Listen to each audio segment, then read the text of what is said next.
kita panjatkan kehadirat Allah Subhanahu wa Ta'ala di malam ini dengan izin sifat ilahiyahnya. Kita menunggu di tempat yang mulia ini dalam rangka kita niat taklim, niat mencari ilmunya Allah. Kita bersama-sama mengkaji ilmunya Allah dan harapan mudah-mudahan beberapa janji-janji dan ucapan Rasul kita dapat menikmatinya, sehingga kita menjadi manusia yang lebih baik daripada sebelumnya. Saya sudah berencana dengan ketua DKR bagaimana selanjutnya agar kita bisa membina masyarakat jamaah Masjid Gadok supaya ada ikatan. Dan kita niat bersama-sama ada taklim setiap 1 bulan sekali. Dengan harapan mudah-mudahan semakin kompak dalam rangka kita menjalin silaturahmi. Sebab membuat sesuatu itu gampang, membuat sesuatu itu mudah, yang susah mempertahankannya. Bikin acara gampang, yang susah mempertahankan. Bikin pengajian gampang, yang susah mempertahankan. Karena itu momentum yang baik ini mari sama-sama kita pasangnya. Ya.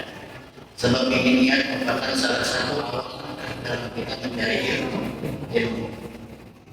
Ada satu makalah yang ulama. Bisa kita mencari ilmu apa yang pertama? Dia mengatakan wasaf bi'il niyata summa staqbili maqarimal akhlaqi summa hasil min ahli isrikal ali fal ali summa biladar hal wala tusahal. Ini salah satu nasihat ulama bisa kita ingin mengkaji dan mencari ilmunya Allah. Apa yang pertama? Wasahihin niyatan, perbaikilah niat kita. Kalau malam ini kita duduk sama-sama ingin mencari ilmu dengan harapan mudah-mudahan mendatangkan ridhonya Allah Subhanahu wa Ta'ala. Nah, ridhonya Allah itu datang buat kita diawali dengan niat yang baik. Kira-kira kita datang ke sini niatnya mau ngapain? Niatnya mau ngapain? Nah, itu yang tahu pribadi Bapak masing-masing, pribadi itu masing-masing. Sedikit saya tergeser udah lainnya. Contoh. Saya datang pengen tahu, niatnya pengen hilang kan? Atau barangkali datang agak enak, kalau datang karena agak enak tuh. Berarti bukan karena Allah. Ini saya terangin supaya nanti kita nggak kecewa.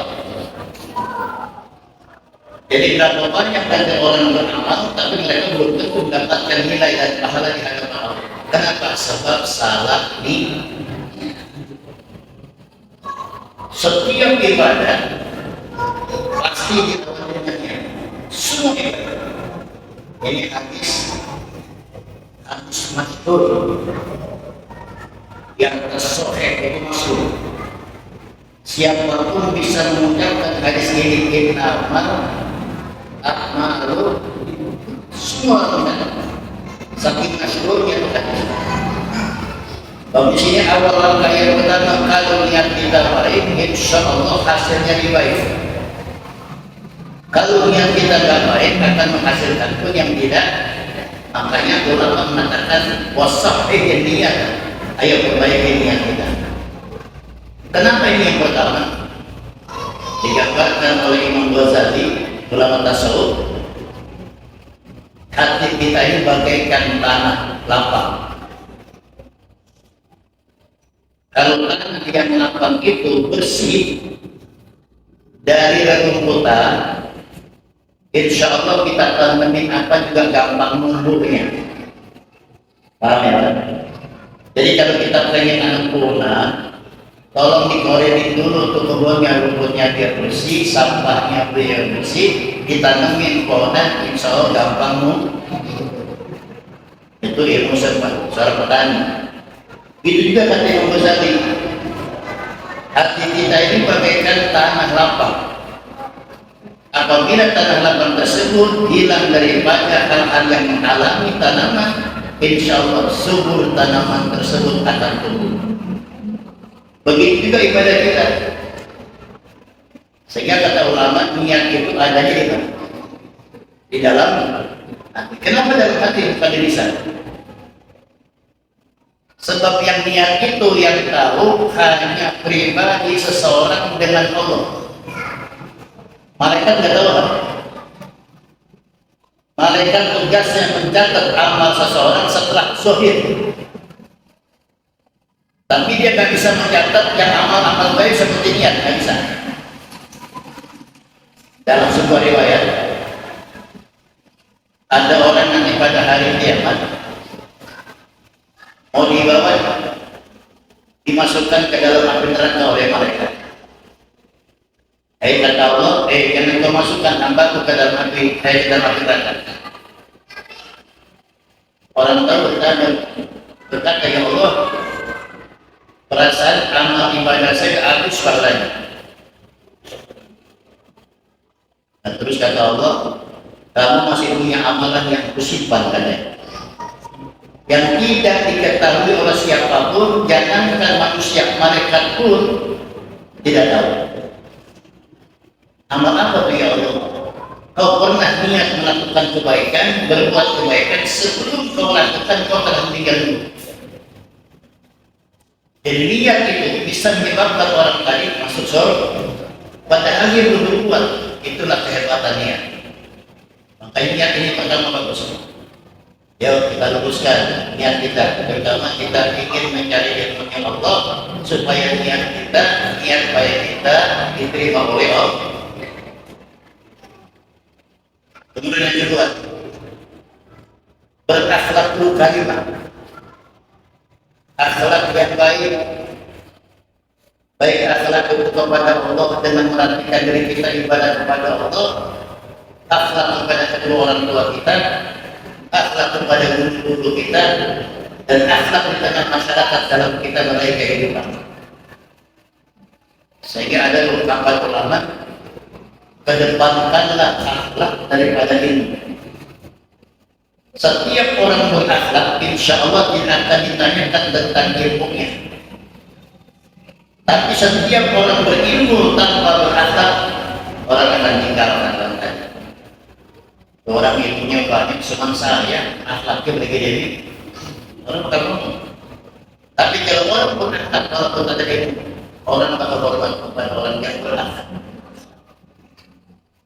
Pantas Nabi kita Muhammad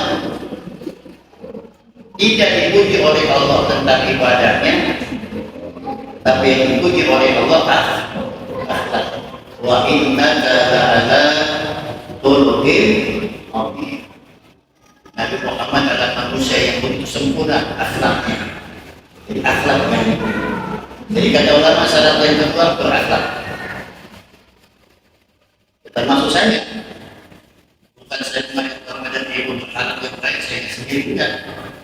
Dan nanti kalau orang ngajar itu, jangan semata-mata kita niat ngajar. Kalau kita ngajar semata-mata niat mengajar, berarti orang sombong. Ilmu terkadang lebih pintar bapak daripada saya. Semua Allah berikan kesempatan saya itu wajib. Sehingga ulama bagaimana cara supaya kita ini mengajar dan belajar. Al-Habib Allah ada dalam sebuah makalahnya, nawaitu ta'allum wa ta'lim. Saya niat belajar dan saya niat mengajar. Jangan niat mengajar dulu. Sebab kalau kita niat mengajar dulu, Pak, orang mulu yang kita ajak kadang-kadang kita lupa ajak diri kita. Makanya kita sama-sama berwasiat niat mengajar dan niat belajar. Walaupun yang namanya lupa manusia pasti punya salah manusia, sehingga Allah itu memberikan saran kepada kita bahwa sobir Tapi buat apa? Saling kita berwasiat kebaikan itu. Sebab kita tidak sempurna manusia. Kadang diri kita ada kelebihan orang lain tidak punya, kadang-kadang orang lain punya yang lebihan kita tidak punya. Maka kita saling mengisi. Itu yang kedua, akhlak katanya. Kemudian yang ketiga, min ahli isrikan ahli fal'ala. Kalau kita pengen belajar, cari dulu guru-guru yang terdekat. Yang salah paham ini.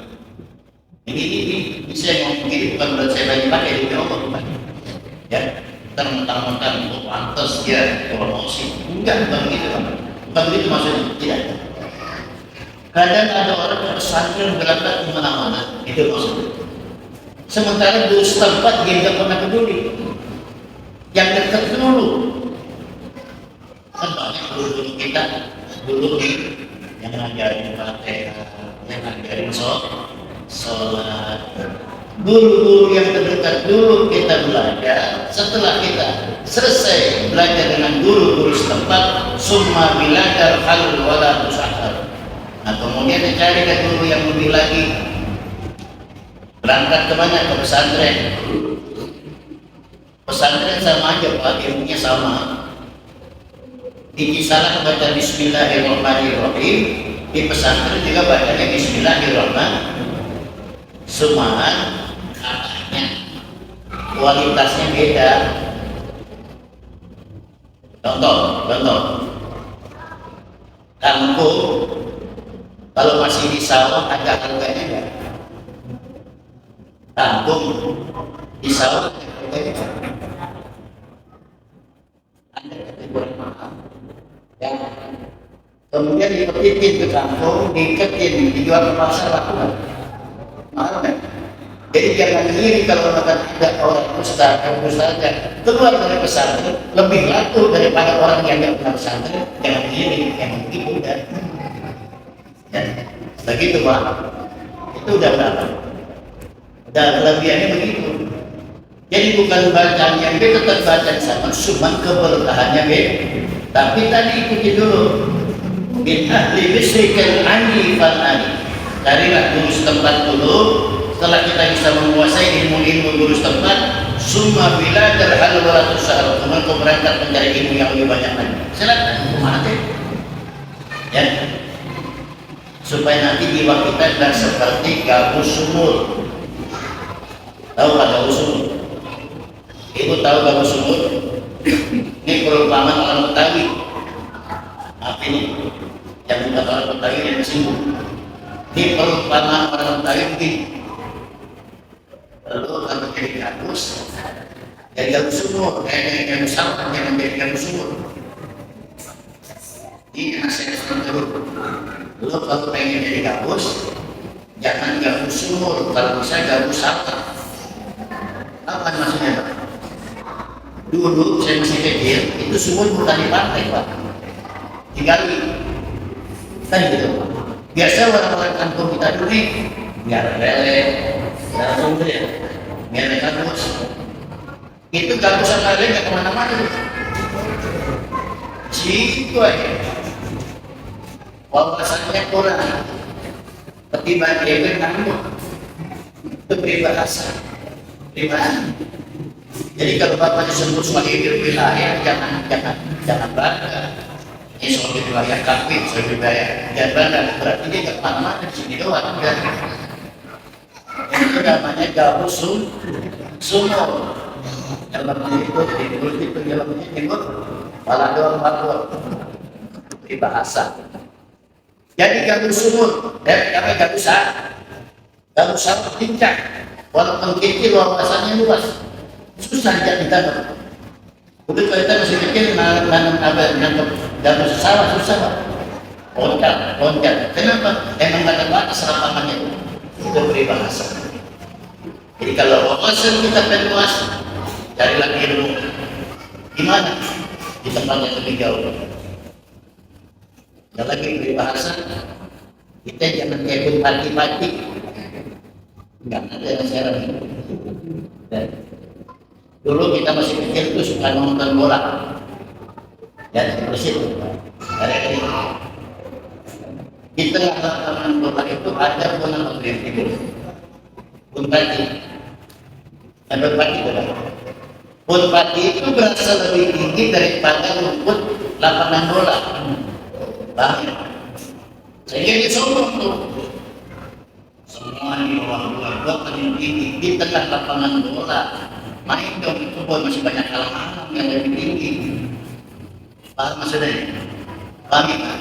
Jadi ilmu manusia itu nggak bisa dibatasi.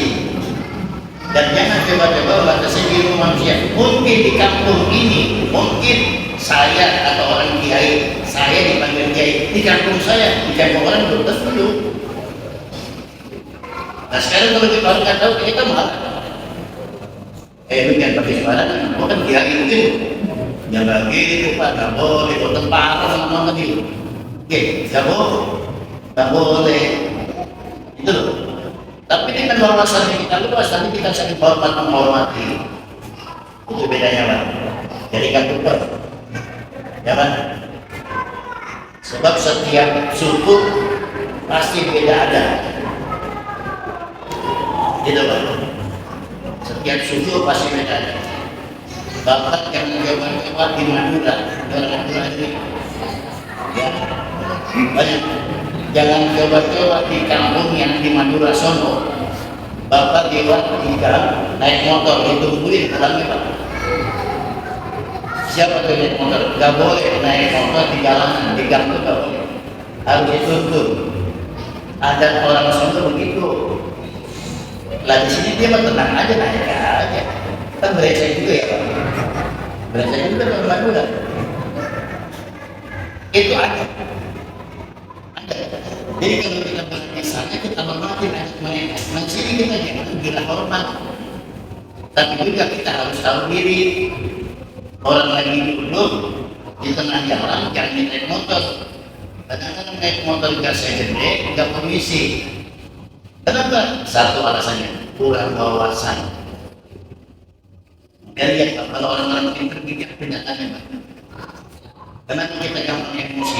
Sebab ilmu kita itu tetek, jadi gampang menerima emosi. Bukan dengan ilmu yang dalam dengan penuh kebijakan bukan.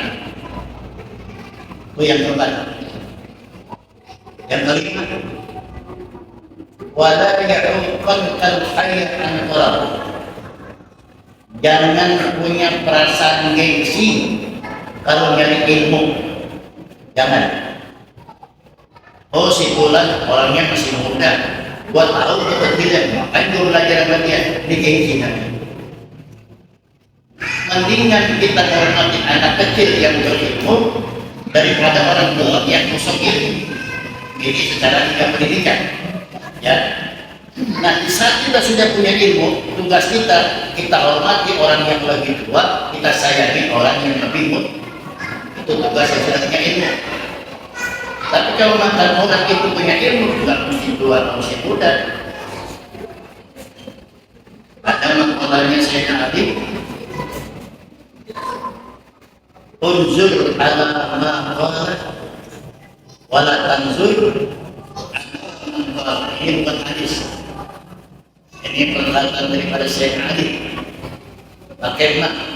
Saya baca dalam kitab Fathul Mughith, dalam kitab sekarang di hadis itu perkataan Sayyidina Ali, unzur ala ma qala wala tanzur ala ma qala.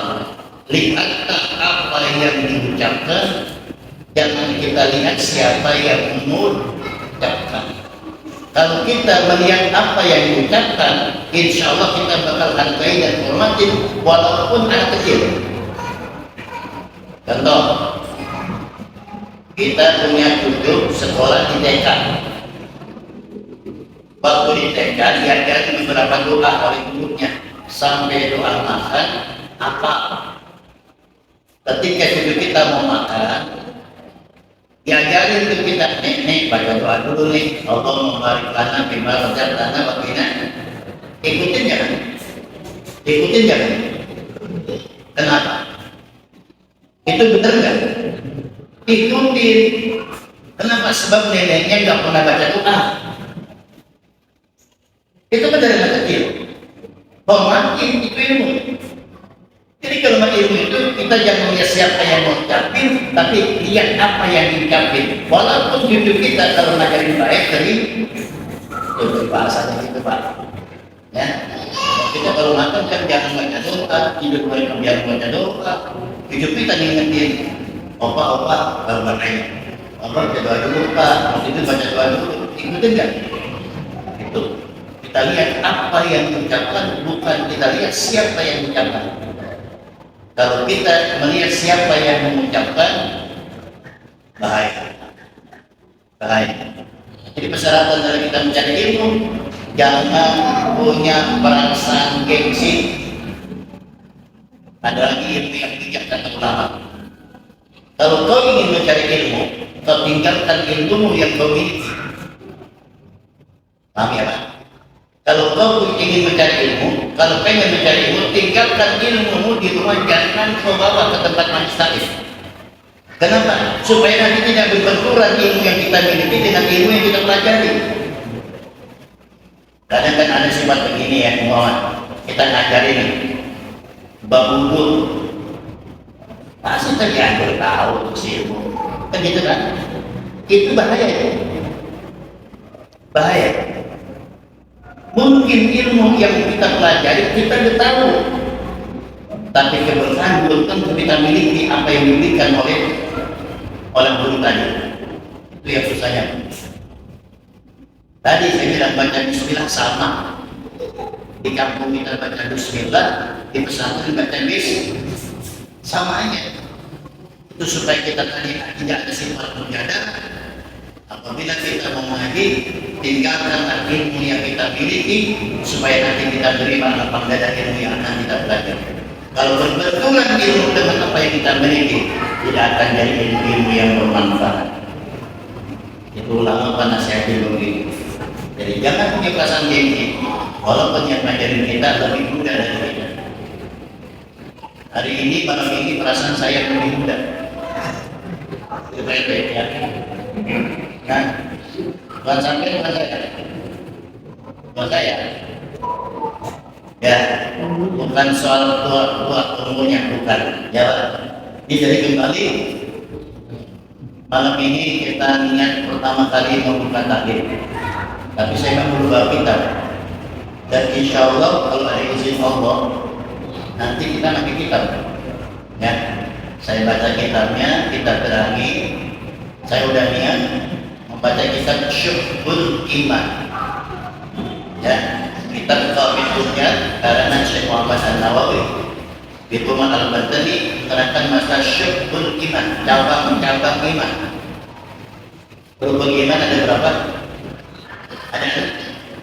Tapi cabangnya dari rukun iman tersebut ada sampai 60 cabang lebih.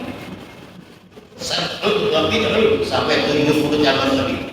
Di antaranya terbaca bismillah, ucapin alhamdulillah, ucapin assalamualaikum. Remeh itu aja ya. Tapi banyak yang makan pelajaran itu cabang ini. Saya kita akan bahas. Cuman saya nanti sini kita ketemu. Saya ngajar dulu rumah saya duduk sini. Ini setiap bulan bukan setiap bulan. Iya. Setiap bulan. Saya diterima mengamal di sini. Dan saya tidak niat mengajar, sama-sama niat belajar. Kemudian yang kedua, ada yang lebih penting. Ada yang lebih penting. Kadang-kadang kita kemana-mana yang saya ngajar, langsung sendiri saya ditinggali. Kebetulan ada satu waktu malam minggu ini, minggu ketiga ya. Dulu saya ngajar di Bukit Cengkeh, dikarenakan udah mulai lagi semenjak Covid. Saya bilang mudah saya tinggal lagi di sini supaya nanti ada nilai silaturahim. Ya Pak ya, ini malam minggu ini kita masya Allah. Kalau makan saya datang ke rumah Bapak ini nyambung silaturahim satu-satu, gak kelar 2 hari. Berapa banyak? Kalau kebetulan Bapak yang saya datangi ada di rumah, kalau nggak ada, apalagi ini 3.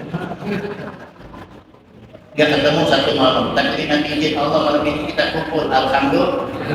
Atau apa sih hikmahnya silaturahim Pak? Ada 5. Lagi kan? Lagi. Ada 5 rahasia orang silaturahim. 1, ashkurul ummah kata Imam Syafi'i. Pikiran kita terbuka, plong perasaan. Jadi gak sumpah. Makanya Pak, kalau orang sering silaturahim, wawasannya luas. Tadi itu kayak musyawarah. Luas. Ashkurul ummah, pikirannya terbuka. Kemudian yang kedua, iktisabul ma'isyah. Pintu rezeki apa tadi? Orang yang sering silaturahim rezeki gampang. Bapak jangan ada premi itu apa ada bapak. Kalau kita dapat ada. Mungkin dikarenakan kita negara yang subur air, seakan-akan tidak ada harganya itu air. Yuk kita lihat sejarah. Bagaimana Siti Hajar ketika beliau mencari teguk air untuk berikan minuman kepada Jawa Ismail. Bulat balik sopan marwah belum air di saat itu nilainya rezeki yang Allah berikan walaupun seteguk air itu merupakan nilai yang mahal di hadapan Allah. Tapi orang yang silaturahim insya Allah ada rezekinya. Yang kedua, yang ketiga, akhlak. Beda orang yang sering silaturahim dengan orang yang tidak pernah silaturahim, karakter dan akhlaknya berbeda. Bahkan kita tahu ada setiap suku pasti beda adat istiadatnya. Kita harus junjung tinggi adat istiadat satu bahkan satu suku. Orang Medan nggak mungkin sama dengan orang Misalah.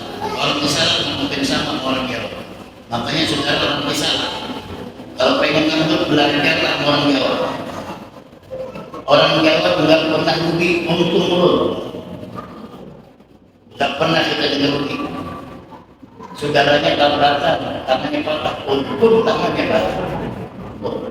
Apa yang nanti? Untung juga. Untung dia mati orang. Coba kalau itu, nyusahin. Ya, ini satu bahasa. Jadi kita jangan merasa rugi. Itu semua kita latih dengan wasilah sering ya silatur. Akhlak. Yang keempat ilmu. Otomatis itu. Kalau kita lihat sedikit-sedikit ilmu, insya Allah kita dapat. Yang terakhir, batas waktu sohbah. Rekan kita banyak, teman kita banyak, gara-gara silatur. Kalau teman dan saudara kita banyak, mau ngapa-ngapain gampang. Ada orang kadang di blog saya, nggak pernah silaturahim, tapi kalau bukan hajatan pengen didatengin. Ini blog saya. Umpamanya malam ini kumpul di majelis taklim 2-3 kali, undang ntar habis acara hilang lagi. Insya Allah kalau ada punya ikatan silaturahim nggak begitu. Terus kita nyambung silatur. Jelas salah satu inti saya pengen nyambung silaturahim. Di sini ada orang-orang tua kita di Wajib Murni, ya, termasuk orang tua saya. Dulu saya sering main tuh, ya, saya sering kasih film masih kecil. Asli saya masih ingat, kenapa? Sebab saya jadi anak yatim, Pak. Ini ada lagi doa teman saya, dan sering kita bermandi dulu. Jadi semua itu menjadi nyambung, ya. Dengan asbab ini jadinya, mudah-mudahan dapat keberkahan dalam kehidupan kita. Misalnya barangkali sebagai mukaddimah, insya Allah nanti bulan akan datang terlalu panjang dan kita akan baca kitab. Dan mungkin ada yang menanya, ada yang jawab, silakan. Kalau saya bisa, saya jawab. Kalau saya nggak bisa, saya tanya, saya minta maaf. Insya Allah bulan berikutnya baru ada jawaban. Ajar dan bermanfaat, silakan ada yang jawab. Tanya yang silakan. Mengenai Pak Ibu kita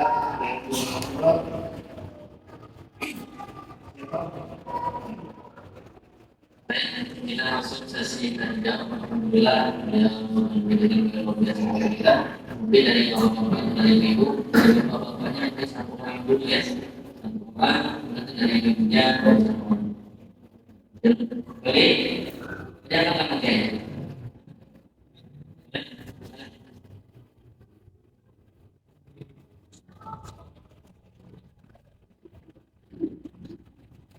Jadi,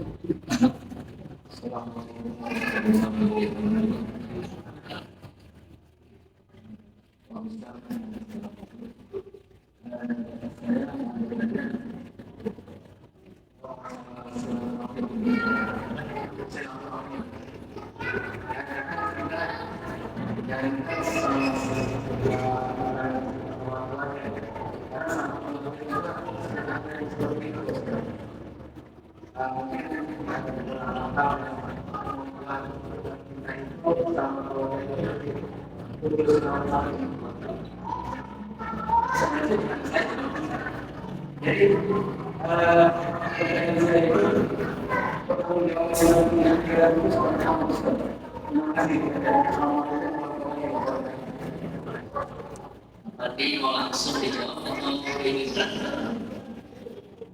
mungkin ada silakan.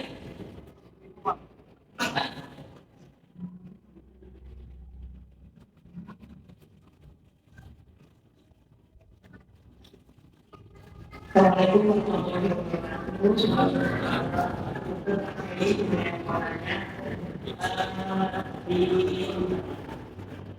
lingkungan ada semisal ada seorang guru yang kita tahu itu keilmuannya masih di bawah standar ya. Cuman sudah berarti untuk mengajar seperti misalnya masalah tajwid yang belum begitu tahu ilmunya tapi sudah belajar untuk mengajarkan Al-Quran kepada masyarakat. Sikap kita itu bagaimana dengan guru tersebut yang sudah berani mengajarkan Al-Quran kepada itu aja biasanya. Jawaban saya masalah saya terakhir ada hadis Nabi la yadkhulul jannata batil mukim, tidak akan masuk surga orang-orang yang memutuskan silaturahim. Saking pentingnya silaturahim kata Nabi, silu al-fa'alakum walau bisalam, sambungkan silaturahim walaupun sekedar mengucapkan salam. Tolong ya, dalam kesimpulan salam saya sampaikan itu sudah kategori silaturahim. Mungkin kita sedang sibuk, tapi kalau kita lihat doa mau datang ke dia, dan umpama kita punya adik, ya adik kita punya salah, kadang-kadang ada orang bertanya, dia yang bakal melakukan kalau maafin kalau yang benar dari dalam, gitu kan?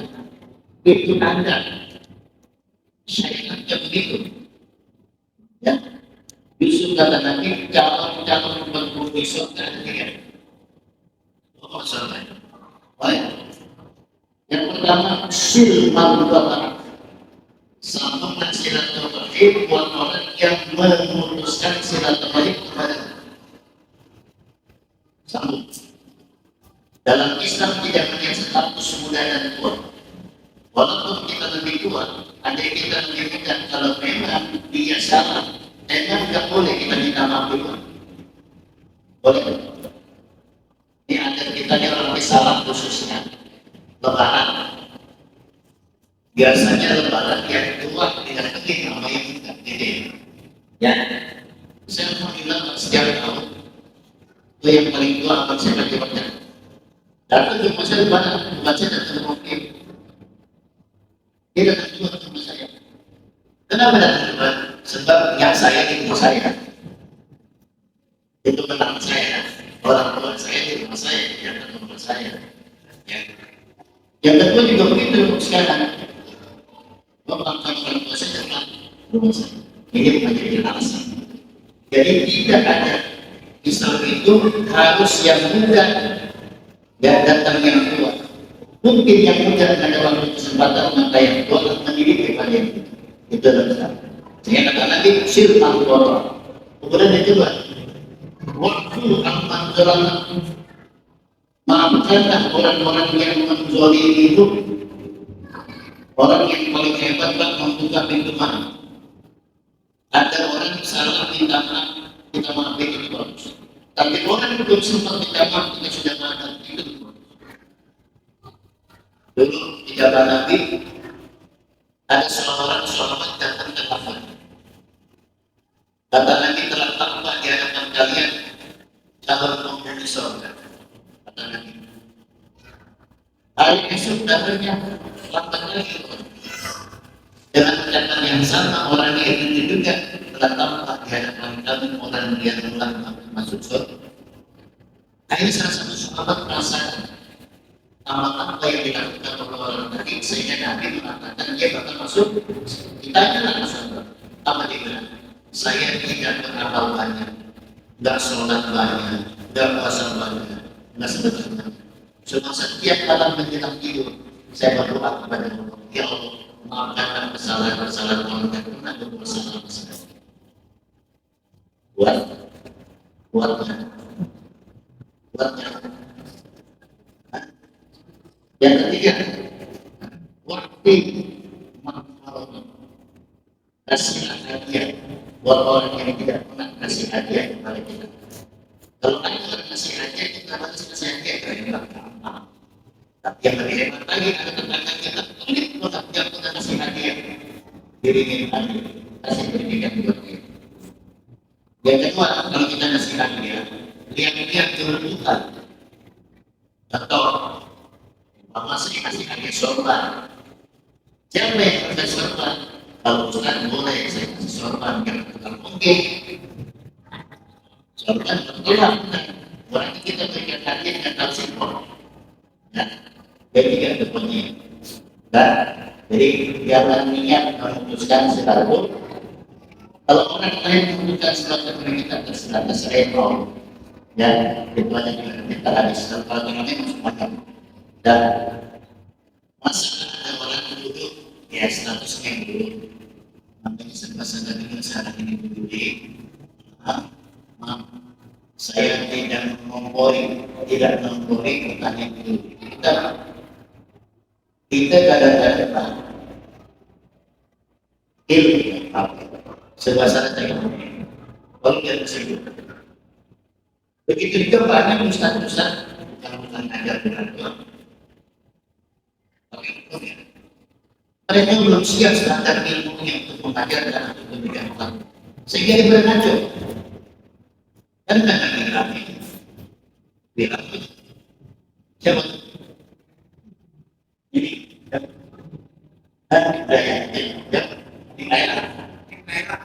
di daerah bahasa tempatnya dia di daerah yang dia itu ya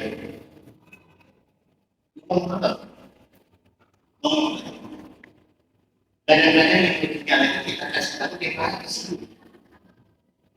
ini yang golongan kita. Bahkan golongan kita kasih tahu kita terima akan datang ke bawah sakit kita. Tiga orang yang terima. Dan saya juga bisa mengomongkan dia dengan berbuat pas atau salah. Kalau saya nggak menerima, nggak terima saya. Saya panggil, semua saya nggak tahu. Saya tahu maksudnya begini. Supaya besok jangan lagi melakukan kesalahan.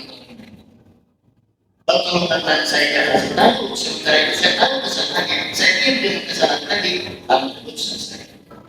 Kenapa mereka kasih tahu? Jadi ini tadi makanya saya niat belajar dan mengajar. Yang namanya belajar salah dikit wajar kan? Nah, ini lagi belajar. Tapi kalau saya ngajar dulu, berarti ilmu saya banyak.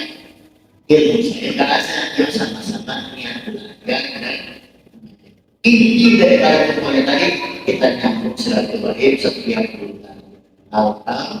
Mudah-mudahan Allah yang baik kami semua. Ya, kemudian yang belajar, yang ngajar, tolong mendapatkan ilmunya. Ya, jadi itu ada besar. Tadi walayah jangan punya rasa gengsi kalau kayak gini. Kalau salah kita perlu belajar. Walaupun dulu kita lebih mudah tanya supaya kita lebih sempurna lagi. Itu kan salah saya. Nah, ya, demikian.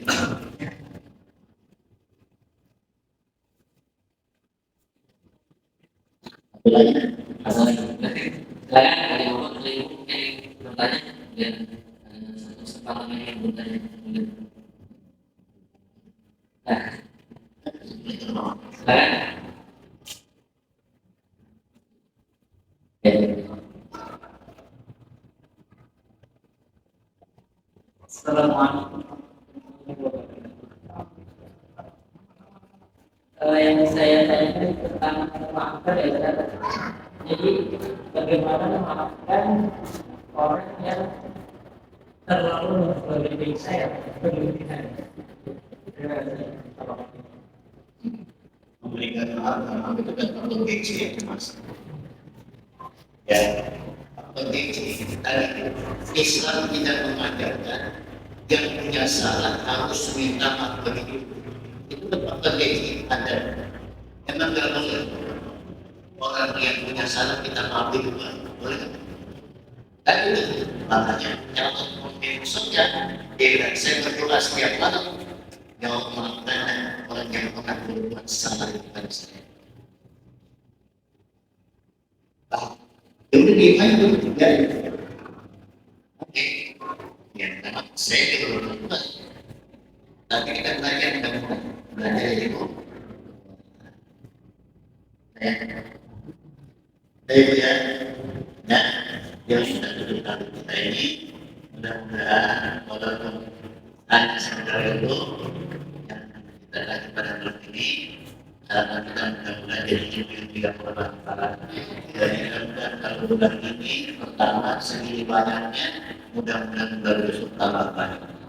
Ya, sekali lagi menyambung satu bahwa pada suatu al-Fatihah.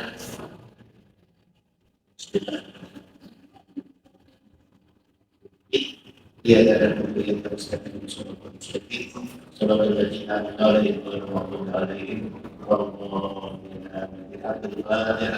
وبشر الفاتحة سنة الخير واجعلنا من الخير واختم لنا بالخير فإنك ولي الخير من الخير اللهم اجعل أولادنا من اليقين وكلامنا من العلم والخير ولا تجعل وضعيه من أهل الفقر والجهل والغير اللهم اهدنا بالهدى واجعلنا من الشر ولا تولينا وليا سوى ولا تجعلنا من الضال والرسول ورسول الله واجعلنا الوكيل ولا حول ولا قوة إلا بالله العظيم وسبحان ربك رب العزة عما يصفون وسلام على المرسلين الحمد لله رب العالمين السلام عليكم ورحمة الله وبركاته.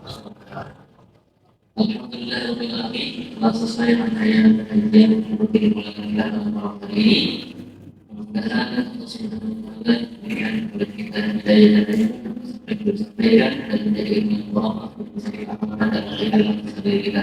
Demikian, wassalamualaikum warahmatullahi wabarakatuh.